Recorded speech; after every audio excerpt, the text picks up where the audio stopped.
Hello, and welcome to History Soundbites, a podcast in which historians present their current research and leave us all feeling smarter and more informed for their efforts. Today's podcast features LauriAnn Deaver, adjunct faculty at Southern New Hampshire University. Her presentation, The Mormon Response to the 1976 Teton Dam Collapse. Sit back and enjoy. LauriAnn, welcome today. Hi. So could you provide us a little bit of background on the topic that you're going to be discussing? All right, so as a master's student at Boise State for my thesis, I decided to research the Teton Dam collapse in Idaho. It's eastern Idaho, and it happened in 1976. And while I was looking into potential research topics, I wanted something that focused on American environmental history, and so it met that criteria. And then I kind of wanted to do something that was closer to where I was, and obviously I was in Boise. So I started looking for things and realized that not very much had been written about the dam collapse. And so I started looking into it and realized that BYU Idaho, which at the time was called Ricks College, but is now BYU Idaho, had an entire collection of oral histories recorded from all of the people who lived in eastern Idaho who were affected by the disaster at the time. And it hadn't really been used very much. So that was why I kind of decided to go in this direction. Okay, well that sounds great. Now, can you tell us a little bit about the Teton Dam? Why was it constructed? Where did it come from? What's the purpose and all of that? So the Teton Dam was probably one of the last dams built in kind of the heyday of the Bureau of Reclamation building dams. And in eastern Idaho, they were looking for something to control flooding, which they'd had some issues with flooding, particularly in the 1960s.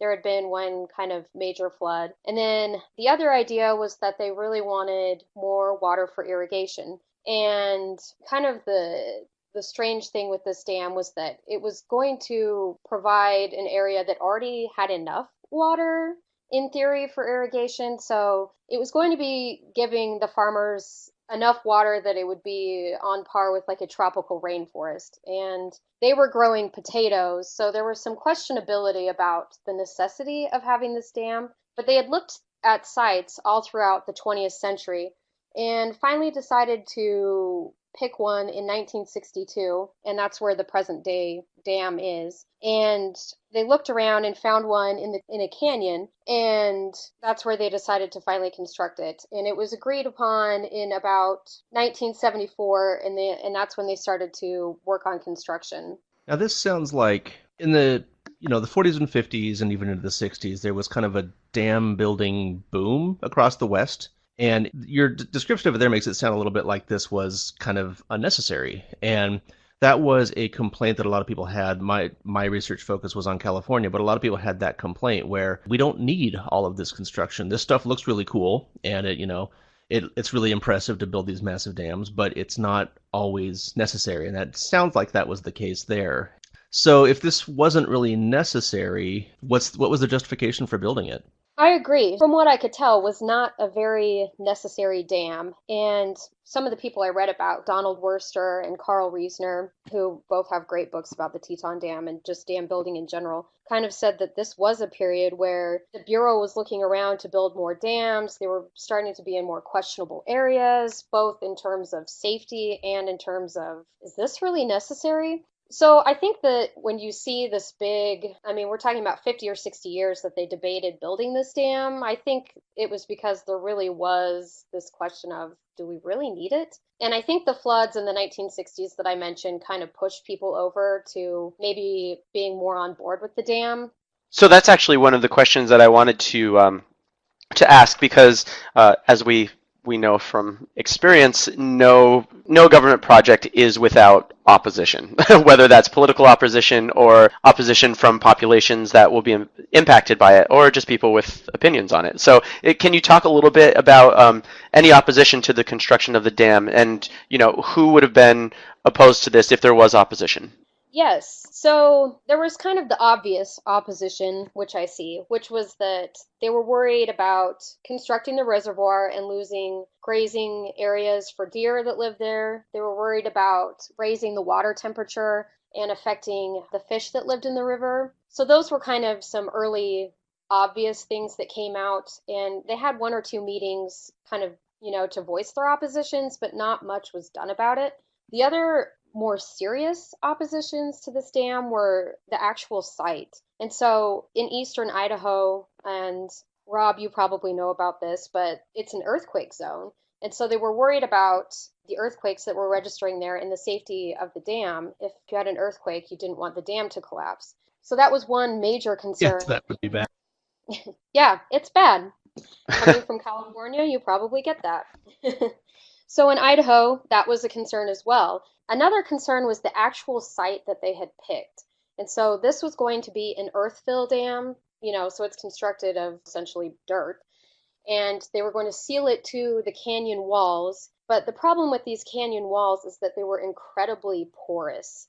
And so they hadn't really encountered this problem before. And the Bureau of Reclamation, as part of their design, said that they were going to try and fill in these fissures in the canyon walls, hoping that water wouldn't get in there that would eventually kind of go down into the dam. And so this was their grouting curtain, was what they called it. They did some test grouting curtains and felt like they were mostly successful, but they only tested on one side of the canyon and didn't test on other sides. And then while constructing the dam, it also came out that some of the workers said that there were several fissures that they just didn't even fill, and some were like 11 feet long. So that's where you kind of get into, this was a really questionable site to begin with.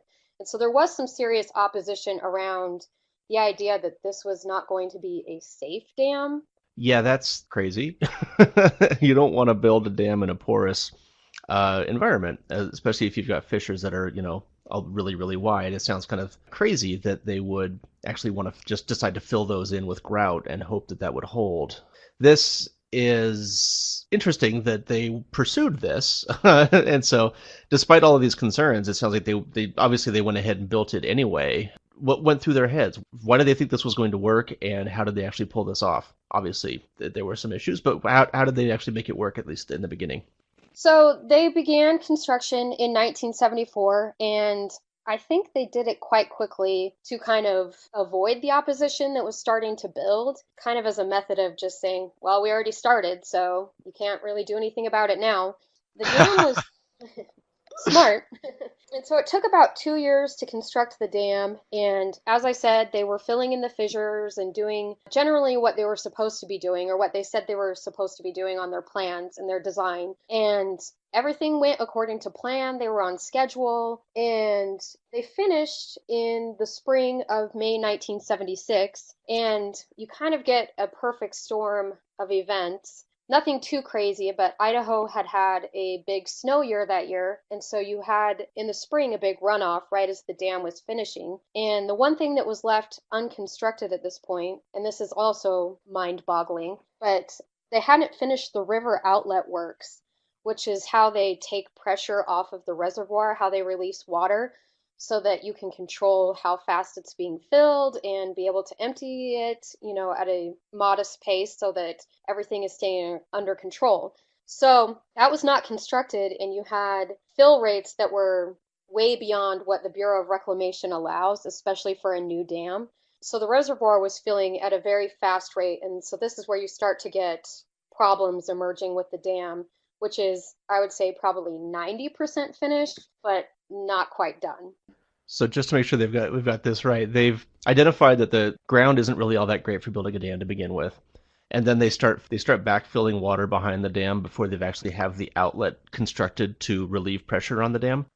Yes, That's and a great one idea. of the best primary sources that I came across was a letter from the Bureau of Reclamation office in Denver to the people on site at the Teton Dam, that was received on June 6th, which is the day the dam collapsed, saying, hey, you guys should probably get on the river outlet works, because if we don't, there could be a catastrophe. That was literally in the mail on the day that the dam collapsed. They knew there was a problem. So to recap, they wanted to build a dam. They built the dam. They didn't completely build all of the safeguards for the dam. They knew there was a problem. And then the result is this disaster. So could you talk a little bit about the damage that happened following the collapse of this dam, and maybe put it into perspective by considering how this relates to other similar disasters in U.S. history? So the dam collapses on June 6th, 1976, and it happened probably around noon, which is fortunate. They think that the timing was very fortunate because people were awake and were able to evacuate. And it was a very effective evacuation in comparison with probably any other disaster I've ever heard of. Most people were able to get to higher ground. There were only 11 deaths, and 6 were attributed to drowning, so those would have been just in the immediate vicinity, but everybody else was able to get to higher ground. If you want to compare this, and I've read about a couple of other dam collapses, as I said with the fatalities, it's nowhere near like the Johnstown flood. But in terms of just water released and property damage, it is up there. And one of the Bureau of Reclamation officials who talked about this later at a dam safety committee, he said that measured in terms of either dam height or volume of water release, that this failure was the worst in U.S. history. And then I'd mentioned Mark Reasoner, who's a historian of the Bureau of Reclamation, and he said that this was probably the second largest flood in North America since the last ice age. So the scope of the disaster was big, and it wiped out several towns. And as part of my research, I went over to see the collapsed dam and was driving around and was looking for some of these towns. And the first town that it hit was Wilford, Idaho. I couldn't find it anywhere. So this was 1976, and I guess I was probably over there in 2012. Wilford apparently was wiped off the map and is completely still gone. Everything I've read about, dam building in the West, yeah, the Teton collapse was one of the worst in U.S. history. It reminds me, just last year, the Lake Oroville Dam in California, which is like one of the tallest dams in the world, it's like 770 feet. It had a problem where the spillway just collapsed under rainfall last year, and there was a terror that dam was going to collapse, and that would have just demolished everything downstream also. Luckily, it didn't happen. And I have no idea how the damage would have compared to the Teton Dam. I think the area around the Oroville Dam is probably has higher population, but still, the Teton Dam was quite a mess. Yeah. So, like you say, it wiped a city off the map, or at least one city off the map. I imagine you talked about that there were, a small number of people died. It's obviously tragic when any people die, but you've got a small number of people dead. I can only imagine that there was some finger pointing happening after this, especially after this stuff we've been talking about before with the planning of it and the execution of it. Obviously, there were some flaws here. And so who got to take the blame for the collapse of this, and who had to pay the price for it? So shortly following the collapse of the dam, they formulated 2 different panels. One was by the federal government, and then the other was by the state of Idaho to kind of investigate the reasoning behind the collapse of the dam, what was causing this, and who was at fault. And both panels tended to agree that the design was the weak link in this whole process of events, and that this grouting curtain that they had planned and didn't really consistently implement in building the dam was the issue, and that water had gotten in those fissures and had destroyed the dam. So this is one case where the federal government, via the Bureau of Reclamation, was completely on the hook for the entire disaster. In 1976, President Gerald Ford signed the Teton Dam bill and promised to compensate all of the victims. And I think they have decided that it was probably about $1 billion that were given in eastern Idaho to all of the victims, the businesses, the individuals, and families to help with their recovery. So this is all excellent information about the event itself, the building of the dam, the collapse, and the immediate reaction, at least the government reaction. But my understanding is that the focus of your research actually looks at a very different response, not necessarily the government response, but the response of the Mormon Church and the roles that they played in the recovery effort. So I was wondering if you could talk a little bit about some of the things that the Mormon Church did after or following the collapse of the dam in order to help the victims. So while I was writing this, and as I said, I wanted to study environmental history, I noticed that the real story here was kind of the Mormon Church's response to the collapse of the dam and to helping the victims in the recovery effort. And so I kind of fought this for a long time because I kind of felt like this isn't environmental, this is too religious, this isn't what I wanted to do. But ultimately, I felt like this is where the story is, this is what needs to be told. One of the things that's unique about eastern Idaho is that this area that was affected by the dam collapse is at the time was probably about 90 to 95% LDS or Mormon. It was amazing to me, but most of the recovery effort was actually handled by the Mormon Church. And so in my thesis, when I wrote this argument out, I found three main areas where the church kind of participated and affected the outcome of the recovery effort. And so one of the first ones I looked at was the LDS Church's welfare system. They have a welfare system centered in Salt Lake where they produce all different kinds of goods from furniture, food, clothing, anything you might need following a disaster. This was one of their first major disaster responses as a church. Now they kind of will go into a lot of different places to provide help, but this was one of their first instances where they participated in a disaster response. And so they worked with Ricks College, which is a Mormon school. Starting on that Saturday night, they had trucks come up from Salt Lake to bring food and clothing to the victims. They brought bedding. It was summer, so school was out at Ricks College, so most people living in the area were able to stay in the dorms immediately following the disaster. So the second aspect of the Mormon response that I looked at was their priesthood organization, which is how they refer to their lay leadership of the church. These are predominantly men who fulfill different leadership positions in the church. None of them are paid, and none of them are professional clergy. So this is all on a volunteer basis. This is a lot of terminology, and I don't think a lot of people are familiar with it, so I'll just give you a very brief description about the organization of a local Mormon community.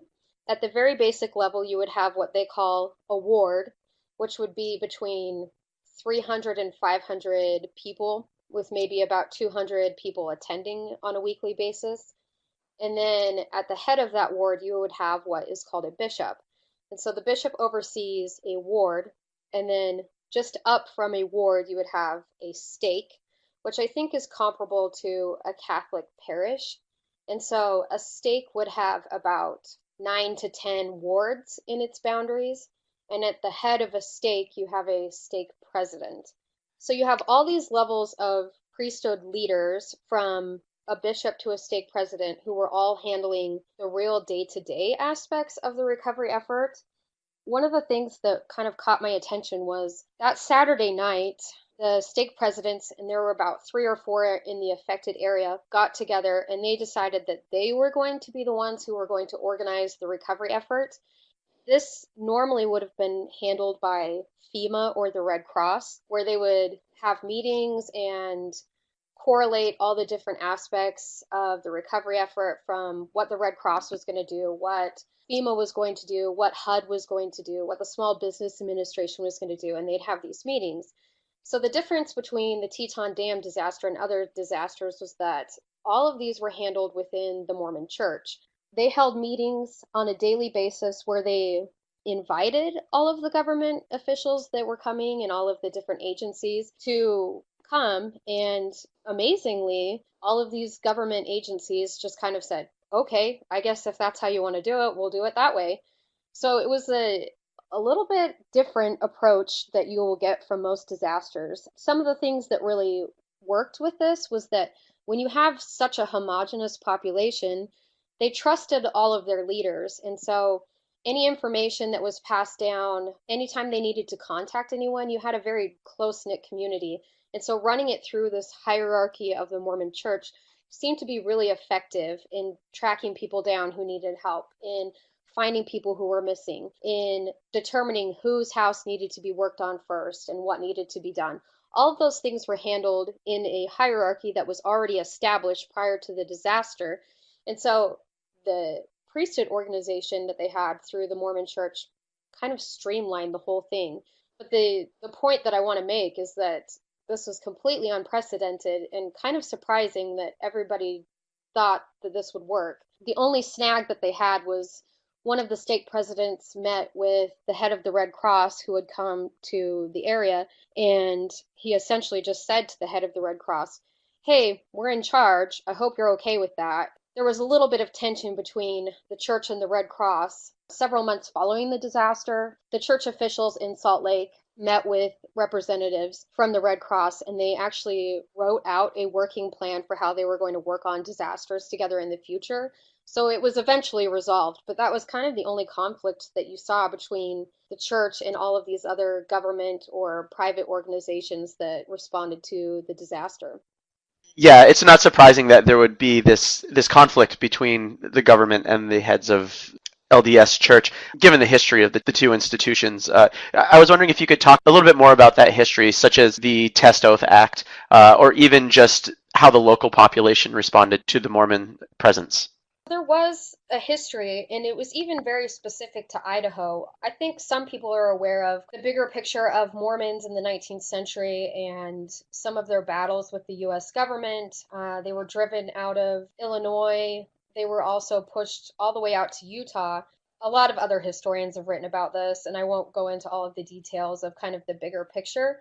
But if you look at what was happening in Idaho versus Utah, which would be the two big populations of Mormons in the early 20th century, even moving forward. In Utah, there were enough Mormons that they had a majority in everything. And in Idaho, you had a good balance in most communities between the LDS participants and then just other community members. So there was never one side being able to overpower the other in a constant power struggle, especially in the late 19th century. And one of the things that exemplifies Idaho's approach to their Mormon population was the Test Oath Act that you mentioned. This was an act passed in 1889, which Idaho was still a territory at the time, and it essentially said that anyone who had ever belonged to the Mormon Church or who currently belonged to the Mormon Church was banned from voting, holding office, or serving on a jury. And so Idaho was made a state in 1890, and they carried that Test Oath Act over into their state constitution. The funny thing about this is it was not repealed or abolished until 1982. So over 100 years, well, I guess less than 100 years, and it was still part of the Idaho Constitution. And when they went to repeal it, it was a 5-4 decision. So even in the 20th century, there was still some tension between the church and the state of Idaho. These anti-Mormon sentiments made a lot of Mormons in eastern Idaho communities feel distrustful of the state, and I think with some provocation. You can see this come out in the disaster response because they really insisted on having that intermediary between the people who belonged to the church and the government. And that intermediary position was filled by the church hierarchy. The bishops and the stake presidents and the people who worked with them were a buffer between the people and the state. This comes out as a theme in my thesis that the Teton Dam collapse and the response effort by the Mormon Church was a turning point in Mormon relations with the state of Idaho, and even if we take it bigger, how they saw their relationship with the federal government. They came away thinking, oh, these two systems actually do work, they respected us, things went well, and so that was the Mormon perception on what happened with the Teton Dam collapse and how it changed their relationship with these government institutions. This is really interesting from a Western U.S. history perspective because the Mormon story in the West is there's gaps in it, as I'm sure you're aware. I mean, you always hear things about the initial settlement of Salt Lake City. You hear about things like the Meadow Mountain Massacre in 1857, I think that was. But the actual storyline of what happens with the Mormons tends to kind of fall out of the story of the West after that point. Once Utah and its surrounding environments become states, then it seems like everything is kind of settled. And I've been studying the American West for, longer than I care to admit, but I hadn't heard about this movement among Mormons, especially in the wake of the Teton Dam, to try to serve as maybe not serving as a welfare community, although the religions tend to do that amongst their own folks, but they're helping out people outside of the faith, presumably. And so this is really interesting episode in the history of Mormonism in the American West. And so I'm wondering, with the Mormon efforts in the response to this disaster, how does this fit with their own historical narrative? So, Rob, you said that you'd studied Western history and you felt like there were gaps. And so one of the things that I realized as I was writing this and looking at the historical context of Mormon relations in the West and in Idaho was that these gaps were where the church kind of tried to assimilate. And so a lot of the objections that people had about Mormonism was that they're very clannish, that they were going to vote as a bloc, polygamy, all of these things that at the turn of the century were big issues and why there was such an opposition to Mormonism. They started to kind of do away with them. And so polygamy ended, well, that's another story. But anyway, there was a manifesto ending polygamy towards the end of the 19th century, and it died out as part of the main Mormon church. And then they had these economic cooperatives where they benefited a lot financially that a lot of communities objected to because it was essentially like mini monopolies all over the place where there was just no way that anybody who wasn't Mormon could get in on what was happening. And so all these things went away in practice, and they worked really hard in the early 19th century to assimilate into mainstream American culture. And they kind of fit in with this more conservative view of what it means to be an American and all of these things. But if you look at the doctrine, none of that changed. And so it's this surface assimilation that's happening. And that's where I think you kind of see the vitriol against Mormons die down a little bit, is that they're trying to fly under the radar. This is kind of where you are in around the 1960s, 1970s. One of the events that I think changed that was the Teton Dam collapse. For them, they saw this as a huge success for their welfare system. They saw it as confirmation that their leadership hierarchy was effective in dealing with crises, and it was kind of an affirmation that all of these things they thought about themselves were true. And then on top of that, that they were accepted by these government institutions. So it was kind of a detente between the two. But if you're looking at how Mormons perceive themselves, it was a real celebration of, hey, we're moving into more of a mainstream perception in the United States. I think that's the big change. Now, the argument that I made in my thesis was that there's a more nuanced understanding of this. You can look at the collapse of the dam and see that it was a huge success in the recovery efforts. They probably shaved 6 weeks off of a normal disaster recovery by using the church's welfare system, by using the volunteer efforts that they brought in, all these different things, and it was a success. But to call it a success because of all of the things the Mormons did, you have to also take into account that all these government institutions essentially said, oh, you want us to do it your way? Sure, that sounds great, and acquiesced. Now, had there been any kind of a showdown, I don't think there would have been quite the successful story coming out of this. What I'm trying to say is that you look at Mormons from the late 19th century, you look at Mormons from the early 20th century, they aren't really changing. They're still doing all of the things that people were bothered by to begin with. But in this instance, the federal government decided to accommodate them. And so for me, it was kind of more of a complicated and complex picture of relationships between the Mormon church and all of these government entities. When you said earlier that there was probably an easier response because of the homogenous population, and I think there's something to that. I mean, there is a sense of stability that comes from a homogenous population. There may be some tension between Mormons and non-Mormons in the particular communities and all of that, but overall it kind of makes sense that there is kind of this sense of community. And I'm wondering if part of that is also remoteness from the rest of the country. I mean, this is like the epitome of the far west. Not like the California far west, but more like, the Utah, Nevada, Idaho far west, where communities are few and far between. The federal government is pretty remote, distance-wise and also philosophy-wise. And so it makes sense to me what you're saying here, that there is some sense of community there. There's some, not criticism, but suspicion of the federal government that's kind of baked into a lot of what's going on in Western history. And so I think that really makes a lot of sense, that there's this sense of community, suspicion of the federal government. And so I'm wondering if maybe some of the government's response was largely to hand over the leadership of this to the Mormons and let them kind of take point on it.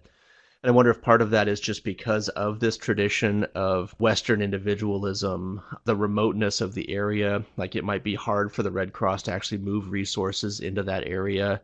And it was just maybe a recognition that it just makes sense to let them handle it because they're local. Do you think maybe that played into it? Definitely. It's about a 4 or 5 hour Hmm. drive from Salt Lake City to Rexburg, which is where BYU Idaho is. And they were able to get in there that night. I mean, proximity was a big part of this. And so that's why, at the end of the day, I think this was a change in perception rather than reality. And all of those things you mentioned about Western independence and that kind of distaste overall for the federal government and for any kind of interference, I think all of that did play into it. But I think if you look at the Mormon story, they kind of gloss over all of that and just see a resounding success because of their own efforts. What I tried to argue essentially was that there's way more to this picture than the traditional narrative that they are perpetuating is out there. So that's what I tried to get across. And I think you made good points about how it's an isolated area. And so why not give it to somebody who's willing to Yeah. step up and do it? So building off of that a little bit, and not to apply my cynical 21st century outlook too much to the situation, but given the historical relationship between the Mormon Church and the community and the government, and thinking about what you said regarding this push to really change the perception of the Mormon, maybe not practices, but perception of the Mormon Church in the larger community. Have you found any evidence that the response to this disaster was also PR motivated, or is the overwhelming amount of evidence, does it just point to a humanitarian response to a larger disaster? I do think that there was a big desire to serve its own population, obviously. And they had done one disaster prior to this, which was an earthquake, I think, in Central America. So they were starting to look for more humanitarian opportunities. But I do think that you see they were interested in the PR. The way that I kind of saw that following this was that you get several leaders, and I'm talking about like the president of the church or the apostles. So this would be the very top of the Mormon hierarchy, who would frequently mention this in talks, both within the church in their own meetings and then in meetings with subsequent government officials. One major one was the prophet who recently just passed away, President Thomas S. Monson. In the 1980s, he met with a task force during Ronald Reagan's presidency on disasters and welfare, and he frequently referenced the Teton Dam and was trying to persuade people that the Mormon system of welfare was the most effective and was showing all of the benefits of implementing similar policies. And so you see from 1976 on, the Teton Dam comes up every couple of years as an exemplary way to implement welfare and also to respond to disasters. And so, yeah, it definitely was a big PR thing. They did have several leaders visit shortly after the collapse of the dam. And one of the quotes that kind of stood out to me was, this was another past president of the church, and he just came away and said, "This was an inspiration to me. I come away a better man. It is pure religion in action. The Lord's program is in full operation." I use that as part of the title of my thesis, that this was the Lord's way. And so for them, I really do think this was a big moment to kind of put all of their church systems on display so that it could be seen in a positive light rather than how it had been seen previously with this cliquishness and secretive and all these things that had been kind of attributed to Mormonism in the late 19th century and the early 20th century. And so for me, this was a turning point in how the church was perceiving itself and how it wanted to be perceived. Yeah, and you can realistically you can have both. I mean, you can have a true humanitarian impulse, but then also expect the side effect of getting good press out of it. So I think there's probably a little bit of both there. I'm sure you're never going to find any church leader that's going to come out and say, "Oh no, we're doing it for just PR purposes." But it's one of those things that everybody kind of knows in the back of their mind that if we do really good things, we're going to build a good reputation. That's going to look well on us, from a PR perspective. So I think that makes a lot of sense. Definitely, it doesn't hurt. So I suppose that only leaves us with one final question, unless anybody has more to add. But have they ever considered rebuilding the dam? Yes, this kills me. They revisit this, if you look at newspaper articles from eastern Idaho, probably every couple of years they will propose a new Teton Dam, and not even in a very different location. Surprisingly, it did not leave a bad taste in anyone's mouth about the Bureau of Reclamation. A lot of people who lived there felt like this was just something that happened and it probably won't happen again. But I was really surprised that there wasn't more anger towards the Bureau over what had happened because they were clearly at fault and people have periodically raised this question. Now, it hasn't happened in no serious talk about actually doing it, but just the perception that they are willing to do it again was a little bit surprising to me. It is surprising, and with my research into the construction of dams and all of that, it's surprising, but it's also not surprising in a way, because like you said at the very beginning of all this, the dam was never really needed in the first place all that much. And so there tends to be mission creep, where you've got a government organization like the Bureau of Reclamation, which is generally held in high regard because it does try to do good things for people, and it's one of those government agencies that you can actually physically see what they do. When they build a dam, you can see it, and you can see the benefits that come from the dam, like storing all that water for the summer when things get dry. What I'm trying to say is government agencies like that tend to have a lot of good credibility and so people start to think, well, let's do it. Let's do some more dams. This is effective for some people, even if it's not realistically all that effective for, the community surrounding the dam itself. It makes a little bit of sense. When you're kind of in this momentum where let's build more dams, well, let's do it. And maybe we will end up having the same benefits that other places have. We may end up having massive disasters like we did in 1976, but, that was a fluke. We have this faith in new technology. We have faith in the progress of engineering and the progress of engineering materials. And so we have faith that we will fix it. And this time, it won't happen this time. We've got better super glue, so everything is going to be fine. And so let's do it. Luckily, then you also run into like funding things, and with modern funding problems in the government, it's probably never going to happen. But still, I can see why some people would still want to go for it, even though it may seem kind of crazy. So, one of the things that I really took away from all of the research and the writing about this was that Teton Dam disaster was essentially the disaster that really wasn't. As I said earlier, I worked a lot with the oral histories, and most people came away from this with really positive feelings about their church, about their neighbors, about the federal government, about the Red Cross. It was interesting to study something and just see everybody essentially walk away like, well, that was a blip. Put that in perspective, it was $2 billion worth of damage.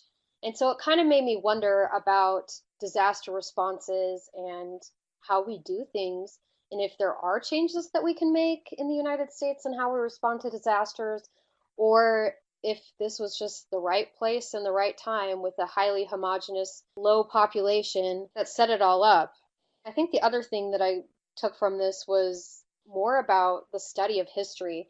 And one of the things that really seemed like a hindrance when I started was that everything I was getting was from an oral history interview, and they were all from people who were, for the most part, LDS, with the exception of a couple of the heads of departments of different government agencies and the Red Cross. At first, I just felt like I was so held back with my sources, and in working with my mentors and everything, I was able to spin it in a way that I think I was able to talk about history and perception and show how much it impacts our greater historical narrative.